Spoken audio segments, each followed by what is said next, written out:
Ladies and gentlemen, boys and girls, my name is Victoria Wells and I'm from Sunrise, Staten Island.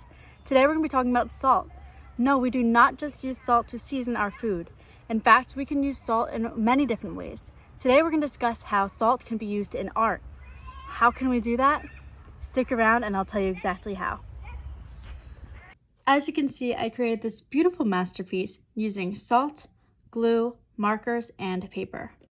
I'm using this rock here to hold my paper down that I'm going to be doing my artwork on now. As you can see, I painted a beautiful rainbow onto this white piece of paper ahead of time, and I made sure that it was nice and dry before I began my salt art. I have a marker out right now because I'm going to draw a stencil for my piece. So now I'm just drawing out the word smile and a little sun below it. Now you can see my nice prepared cup of salt, and I am going to take out my glue.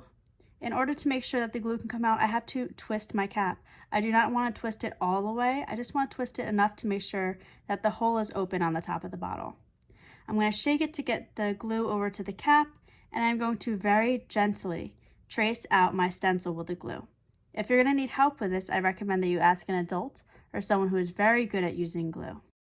Now that we have finished tracing our word smile and sunrise, I'm going to gently shake the salt over the glue. I want to make sure that I cover every little bit of glue that I put on the paper. And don't worry if the salt is a big pile of salt on top of the glue. We're going to shake that off in just a minute. And we're going to let it set for a little bit. What I did while I let the salt set was I actually decided to draw with my markers around the colors to add a little bit of extra flair, extra fun. Now I think that it should be dry enough for me to shake the salt off so I can continue my designs. I'm going to very slightly bend my paper to kind of make a U shape. And with doing that, it's going to help me move the salt back into my cup, and the salt that was on the glue is going to stay on the paper. As you can see, we created a really cool effect. It almost looks like snow is on my paper. Now, since I decided to draw some designs on the blue and green, I'm going to complete the rest of my artwork with more designs on each of the colors, having my marker match the color. If you decide to paint your paper and you decide to doodle around your salt art, I highly recommend you get creative with it and think outside the box. I'm a hot air balloon that could go to space.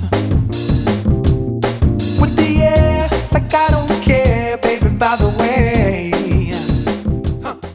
I absolutely loved how this turned out. I loved seeing how it ended up looking like snow on my paper.